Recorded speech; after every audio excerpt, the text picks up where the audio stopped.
nuk do të thotë që nuk është vlerë nëse ti çdo njeri që e takon rrugë mes me përshëndet, mirë po vlerë ka pas që është respektu çdo njeri më shumë i cili është taku. Gjatë rrugës që ti ke bu, qoftë me shku në shkollë ose nëse edhe deri në shitore të ka dërgu dikosh. Kështu që nuk po e zbemi, nuk ekziston në imagjinatën e gjeneratave treja. Treja, sepse ata nuk e akceptojnë që pa tjetër nëse takoni njëri në rrugë më shumë i tonë mirë dita, ose ogjë si ke kalu sot. Kjo është ajo ndeshja, pastaj do të dalim veç e veç. Këtu e kemë ndoshta luftën më të madhe. Besa, tani, vlerat e vjetra, po i them, apo ato tradicionale, janë themel për ndërtimin e vlerave të reja, apo një farë mënyrë janë një lloj pengese që njerëzit mos t'i përqafojnë vlerat e reja? Janë themel. Janë themel.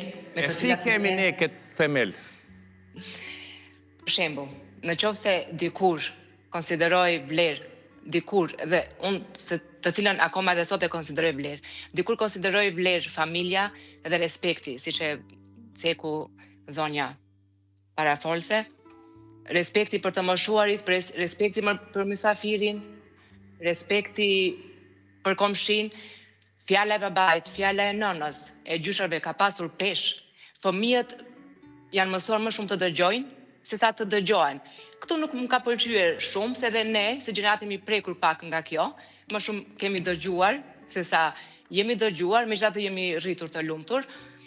Dhe para vlerë ka qenë ndeshmëria dhe nderi. Në qoftë se dikush bënte ndonjë turp ose thyente, domethënë, në qoftë se dikush gënjente dhe thyente fjalën e dhënë, besën e dhënë, ai njeri turpërohej.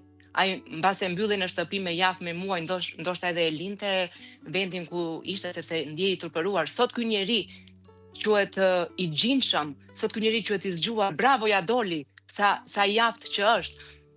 Fjala besë, fjala mikpritje, fjala nder, dikur ishin të gjalla, sot kanë frikë se po shkojnë në agoni.